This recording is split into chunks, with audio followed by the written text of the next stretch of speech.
Um dos maiores problemas que eu enfrentei ao longo da jornada da Mestre foi falar sobre plano de carreira, né? Por quê? Porque plano de carreira depende de muitas variáveis. Mas aqui eu queria dizer assim, basicamente o 80-20 para você pensar em um plano de carreira.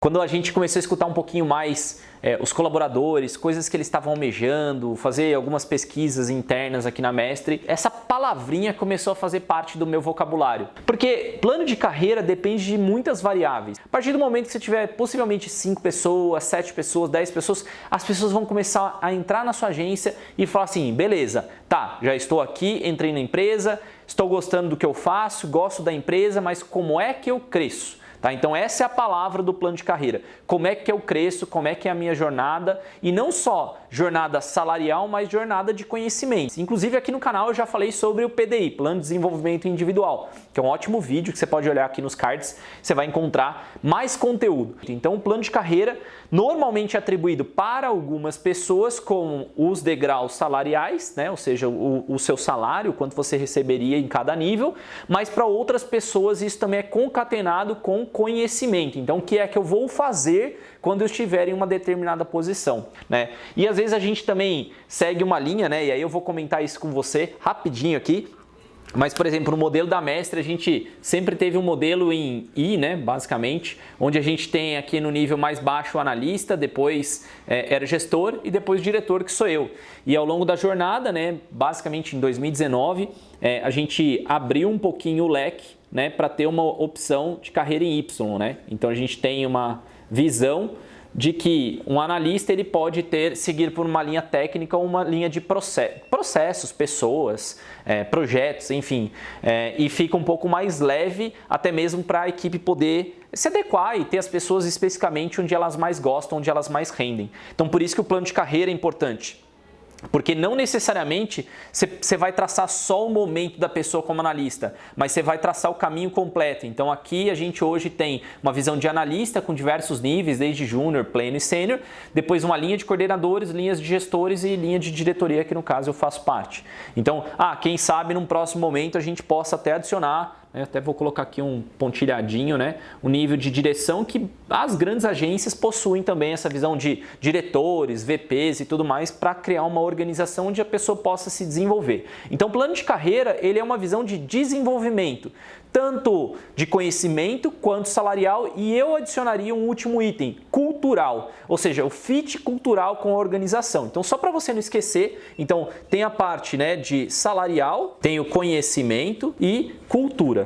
Tá? Então, esses 3 aspectos aqui são os aspectos que vão reger o plano de carreira. E normalmente as pessoas que não têm um desenvolvimento, a organização que não tem um grande desenvolvimento, elas só pensam no salarial, como é que a pessoa cresce salarialmente. Algumas colocam quais as competências que essa pessoa precisa ter ao longo da jornada, começa a ficar mais completo.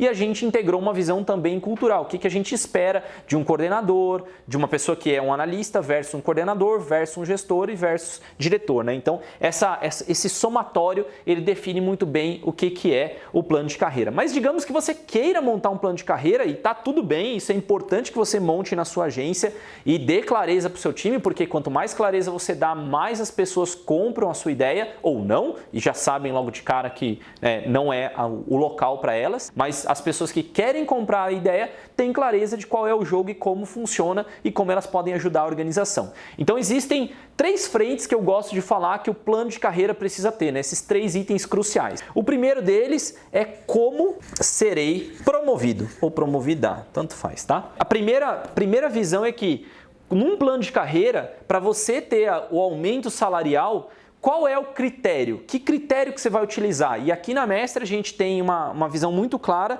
de aspectos de metas, mais uma visão cultural, tá? A gente sempre olha por esse estilo. Então a gente, para cada degrau, para cada momento do analista, do coordenador, do gestor, ele tem um conjunto de metas e um conjunto de aspectos comportamentais, que eu posso chamar de cultura, que ele tem que entregar para a empresa para a gente entender que ele está apto para subir para o próximo nível. Então essa regra é bem clara aqui. Quem é aluno da Agência 10X conhece lá os modelos que a gente tem de metas e qual é o formato de promoção. Mas você precisa criar um formato claro. O que não é um formato claro? Achismo. Eu gostei, essa pessoa já está 1 ano aqui, eu vou promover ela. Ou a pessoa está saindo da empresa ou quer sair da empresa ou senta para falar com você, olha, recebi uma proposta de um outro lugar e você só promove baseado em pessoas que chegam para sentar com você e pedir uma contrapartida. Olha, eu gosto de trabalhar aqui, mas tal empresa me ofereceu tanto, dá para você cobrir? Isso não é uma regra, não é um jeito, uma mecânica interessante. Quanto mais clara a sua mecânica de promoção, mais interessante, tá? Eu vejo que diversas agências, não só agências, mas empresas carecem de uma clareza de metas e uma clareza de aspectos comportamentais. Talvez eu vou chamar da palavra realmente, tá? De ignorância, não conhecer esse tema, não conhecer que dá para fazer, ou até mesmo não enxergar como as metas se aplicam no dia a dia. Eu trabalhei em todas as metas criadas para os nossos colaboradores e foi um trabalho de quase 2 anos e meio para chegar a uma meta final de todo mundo e a gente está ongoing, né? Ou seja, está vivo o negócio. Talvez daqui a 1 ano a gente faça alguns ajustes, daqui a 6 meses a gente possa fazer ajustes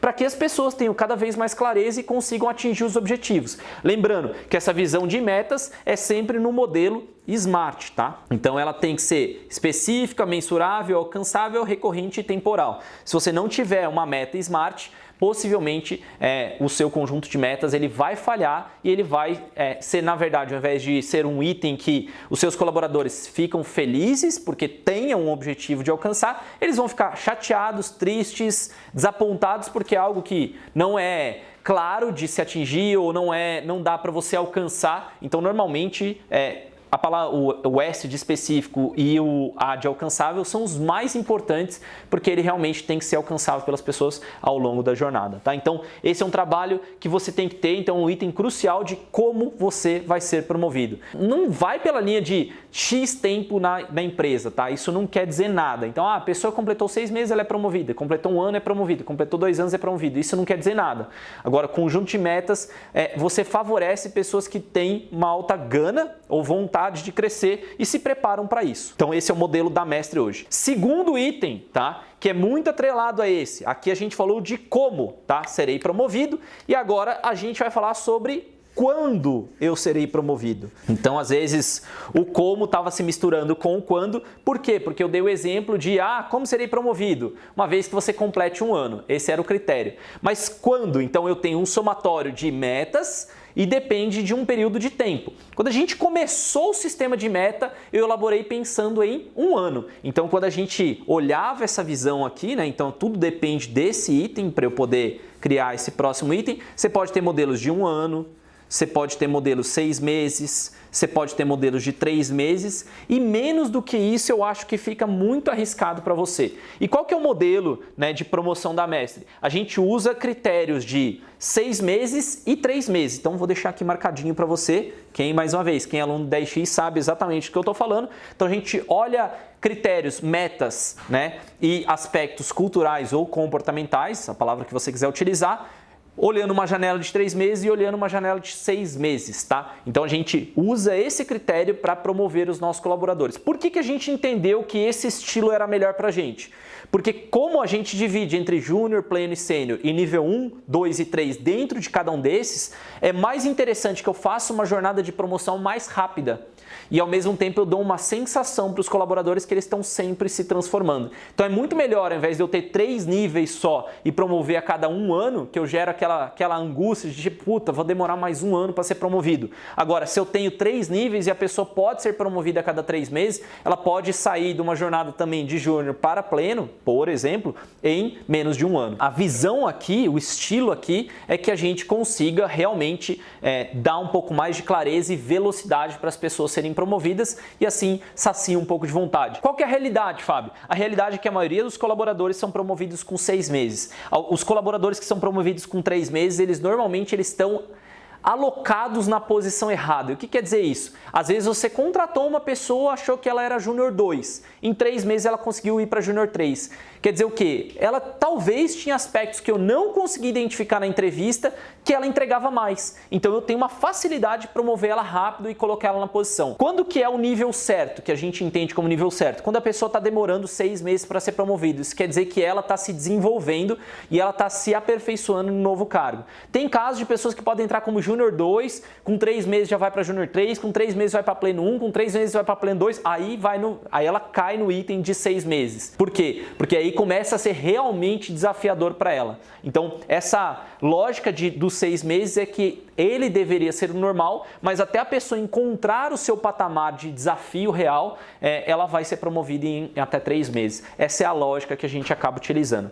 E o último item, que desses aqui eu aprendi ao longo da jornada, que tem que dar clareza também para as pessoas. Eu achei que só com esses 2 aqui a gente ia conseguir fazer uma jornada boa, mas um item muito importante são critérios, se existirem, de exclusão. O que é isso, Fábio? O que é critério de exclusão? Sim, se a gente está vendo uma forma da pessoa ser promovida, o que é que cancela a promoção da pessoa. Por exemplo, no nosso dia a dia aqui da empresa, né? Se a pessoa tem um problema cultural / comportamental, ele normalmente é ligado ao critério de exclusão. Então, vou colocar aqui cultural no nosso caso. Desde que o conjunto de metas esteja atingido, então o critério de exclusão é, se você não bateu meta, já está excluído, tá? Então, não atingiu esse item. Agora, se você tem um aspecto cultural, por exemplo, aqui no nosso caso, a gente tem uma questão de banco de horas, atrasos frequentes, importunações com colegas ou com clientes. Tem vários aspectos diferentes que a gente tem aqui que a gente observa. Por que disso, tá? Por que tem que ter critério de exclusão? Porque a pessoa que vai ser promovido, ela é o ser ideal para a organização. Quando você está sendo promovido, não é só um aumento de salário, você está dizendo que aquela pessoa é uma referência. Então, quando ela é promovida, todo mundo olha e fala, olha, o que essa pessoa está fazendo? Que legal, ela foi promovida. Quais são os comportamentos? Quais são as metas? O que ela fez? Então, ela é o role model, né? A pessoa que deve ser alvo. Então, vou me espelhar nela para poder crescer aqui dentro da empresa. E se no aspecto cultural, comportamental, ela não demonstra isso, vai ser um mau exemplo a ser seguido. Então, eu não sei se você normalmente olha para as pessoas que são mandadas embora na empresa ou para as pessoas que são promovidas na empresa, mas eu sempre olhei para as pessoas que são promovidas, né? No mercado empresarial, a gente tende a olhar para empresários de grande sucesso, para se espelhar neles, para correr atrás. Quem nunca olhou para o Steve Jobs, quem nunca olhou para o Jeff Bezos, quem nunca olhou o Elon Musk e falou, pô, um dia eu quero ser como esse cara, eu quero ter os argumentos como esse cara. Agora, você não vai pegar o seu cunhado, o seu tio, a pessoa que faliu uma empresa e perdeu tudo da empresa. Você não vai usar ele como exemplo. Talvez você use ele como exemplo de insucesso ou de itens que você deveria se prevenir para não acontecer com ele, mas você não vai se inspirar no dia a dia por aquela pessoa. Mesma coisa na promoção. Então, quando uma pessoa é promovida, a organização olha para aquela pessoa. E por isso que você tem que ter critérios de exclusão. Se porventura aquela pessoa não é o perfil ideal, você tem que fazer um modelo sim de exclusão. Esses 3 itens são cuidados que você tem que ter muito claro no plano de carreira. Então, quando você for fazer o plano de carreira da sua agência, definir quais são os cargos, como cada um deles vão ser promovidos, qual é a visão salarial de conhecimento que aquele cargo vai dar, quais são as metas e visão comportamental que você espera daquelas pessoas, quando é que você vai promover e se tiver algum critério de exclusão, é bom informar. Por exemplo, a gente tem o regulamento interno. Uma vez que a pessoa viola o regulamento interno, por algum motivo, por algum quesito, que é um regulamento longo, mas se ela viola o regulamento, ela é chamada a atenção pelo seu líder direto, pelo RH, por diversas vezes, essa pessoa nitidamente vai ter um problema no seu plano de carreira. No primeiro momento, se ela não corrige esse item, no primeiro momento ela não é promovida, mesmo batendo metas, mas num segundo momento passa a ser um problema para a organização. Uma pessoa que não tem o alinhamento cultural, ele não pode continuar com a organização. Então é bem claro o jogo, né? Essa é a primeira linha, a primeira zona de atenção. Então, se a pessoa está batendo meta, mas ela não está culturalmente alinhada com a organização, ela possivelmente tem um problema. E se você não consegue corrigir esse problema, ajustar ela frente ao que você almeja para a sua empresa, ela possivelmente pode ser uma pessoa que não continue com você a médio e longo prazo. Beleza? Então, isso aqui que eu olho no nosso plano de carreira, no plano de carreira aqui da Mestre, e eu espero que você olhe também nos planos de carreiras que você montar para a sua agência. Se você for aluno do Agência TX, você recebe isso aqui e é só entrar lá em agência10x.com, deixar seu nome e seu e-mail. Caso tiver turma aberta, se inscreve. Se não tiver turma aberta, deixa seu nome e seu e-mail, porque aí você recebe novas informações sobre a próxima turma do Agência 10x, beleza? Um forte abraço, eu sou o Fábio Ricota e isso aqui é gestão de agência na prática. Valeu!